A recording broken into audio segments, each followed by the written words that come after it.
Welcome. Introduce yourself and tell us who you're representing. Give us your testimony. Good morning, Mr. Chairman, members of the committee. My name is Jim Perdue. I'm past president of the Texas Trial Lawyers Association. Ms. Weatherly addressed some of the concerns with the bill. I'm here against the bill on behalf of the Trial Lawyers Association.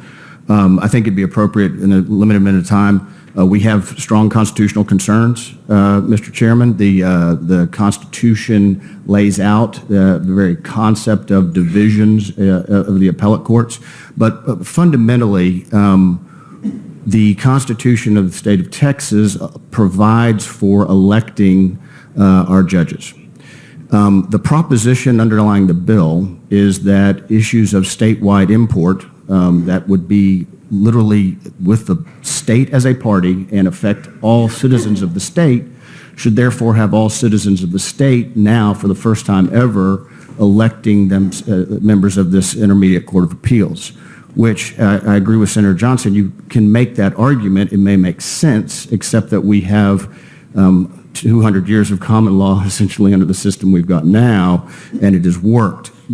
The primary concern, however, Mr. Chairman, with that is if that is true, if that proposition is true, then the jurisdiction of the court should truly be bracketed down to truly administrative issues involving the state. The jurisdiction of this court is simply much, much broader than that.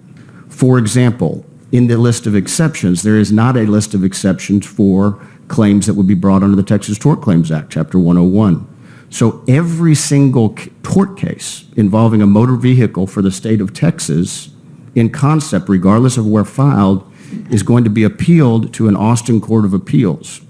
There's a way to bracket down this jurisdiction, but respectfully, as the chair knows, the Supreme Court rulemaking authority cannot address jurisdiction. The Supreme Court has very broad rulemaking authority, but this is not a question of procedure. It is a question of jurisdiction.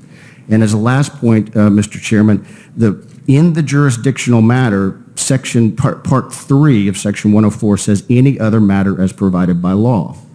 Now, that capture is fully represented now in a business courts bill that is tracking so that matters that do not have the state as a party, so matters that do not involve administrative issues or the state as a party, in fact, between two private litigants, according to the other legislation, would be subject to appeal to this 15th Court of Appeals elected statewide. We have strong concerns about that on behalf of every regional Court of Appeals in the state. There is a way to solve the problem of the Third Court of Appeals with extra resources, but this is not the solution. And so I thank you for your time, Mr. Chairman.